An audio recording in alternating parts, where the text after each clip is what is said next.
aylar sаны 12 diye Allah Subhanahu ve Teala. Жерni һәм күкләрне яраткан көннән бирле. Ул 12 айдан 4-се сугыш харам булган айлар. Ул инде Рәҗәб ае, мәхәл 18-дән керә ул Алла бирсә. Зул-Каъда, Зул-Хиҗҗә һәм Мухаррам айлары. Бу хөкемнәр хак дин.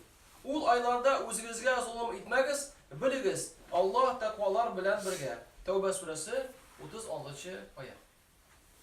Нәрсә без бу айлардан алып тәҗрибәгә кертә алабыз? Аллаһ Субханаһу ва Тааля якынайыр өчен, гамәлләр кылыр өчен. Бер вакытта Пәйгамбер Мухаммад саллаллаһу алейхи ва саллям янына бер кеше килә дә әйтә: "Я Расулуллаһ ди, мин әнә теге елны, бер ел элек сиңа килгән ир кеше." Һәм Пәйгамбер Мухаммад саллаллаһу алейхи ва саллям моны күргәч, кыяфәтен, азапланган кыяфәте, биткән кыяфәте. Нәрсә синең белән булды ди. Нәрсә кем сине азаплады? Шидерим төннән генә. Ягъни бу ураза тотадыр. Көн бирә, кем сиңа әмер бирде үзеңне азапларга? Теге әйтә, миндә көч бар ди, мин булдыра алам ди. Шул вакытта Пәйгамбер Мухаммад саллаллаһу алейхи ва саллям әйтә, син Рамазан аенда ураза тот һәм берәр көн башка айлардан ураза тот. Теге әйтә, мин күбрәк булдыра алам ди. Шул вакытта Пәйгамбер Мухаммад саллаллаһу алейхи ва саллям әйтә, син Рамазан аенда ураза тот ди һәм 2 көн башка айлардан. Теге әйтә, мин булдыра алам күбрәк тә ди. Шул вакытта Пәйгамбер Мухаммад саллаллаһу алейхи ва саллям хәбәр бирә, Рамазан аенда ураза тот. 3 көн һәрбер айда тот ди һәм харам айларда ураза тот. Шул айларда без әйткән 4 ай турында сүз бар.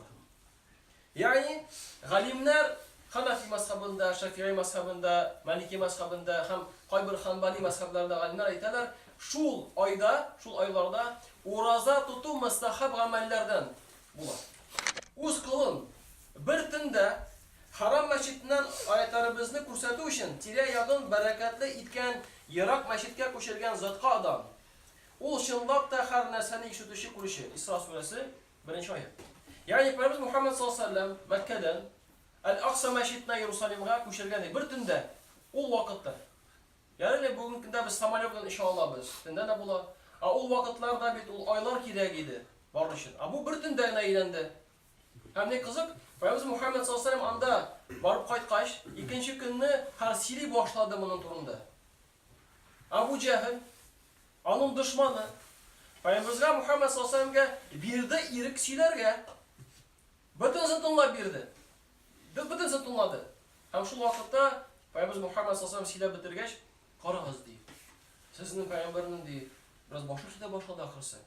Һәм кайбер сахабалар хакыйкый рәвештә каушый башладылар. Ничек инде бер төндә тегендә очты, күккә менде. Һәм шул сүзләр белән бу кеше китте Абу Бакр Сиддык янына. Һәм шуны сөйли башлады. Күрәсең, нәрсә син пәйгамбәрең әйтә ди. Шул вакытта Абу Бакр Ас-Сиддык булды инде анары ул. Әйтә, әгәр дә аны әйтте Аллаһның ишесе, ул хак ди. Мин ди анара көн сайын Җибраил төшкәненә иман китердем ди. Бер тапкыр Пәйгамбер анда менеп төшүенә иман китерминме ди. Нәрсә ул аннан алды Пәйгамбер Мухаммад саллаллаһу алейхи ва саллям. Иң беренче анарга 5 тапкыр намаз укылырга кушылган иде. Карагыз, әмерләрне, бөтен әмерләрне Аллаһ Субханаһу ва Тааля кул әйткән дип җибәрә ди. Намазга кушыр өчен Пәйгамбәребезне үзенә җиткизде. Беренче 50 мәртәбә кушылган намаз укырасыны беләсез. Аннары 5-кә төште, ләкин шул 5-не укып та без 50 намазның әҗерен алып барабыз. 5 көн эшләдең дә 50 көннең зарплатаны алып кара әле. Кем бирер сиңа? Бер кем бирми. Аллаһ Субханаһу ва Тааля моннан да күбрәк бирергә әзер. Икенчесе җавап аннарга Бакара сүрәсенең соңгы 2 аяты бирелде. Амана расул бима унзила илейхи мин раббихи вал муъминун дигән аятлар. Һәм өченчесе җәмәгать ул үз умматын кыямәт көнне яклау хукукы бирелә. Пәйгамбер Мухаммад саллаллаһу алейхи ва саллям башка пәйгамбәрләрдән тагын бер аерма бар. Беренче әлбәттә ул бөтен галәмгә җибәрелмеш. Һәм тагын берсе, шулардан берсе ул кыямәт көнне шафаат кыла ала кешеләргә. Ягъни нәрсә була? Кешеләр торлар бит, кубарлар басып торалар. Кыямәтнең башланмады әле, иссе, кояш бик якын. Һәм булар бара башлар бер пәйгамбәргә, әйдә инде Аллаһка мөрәҗәгать ит, кыямәт көн башлансын. Ике, анарга барып Адам алейхиссалам башка пәйгамбәргә җибәрә. Минем нәфсем дип.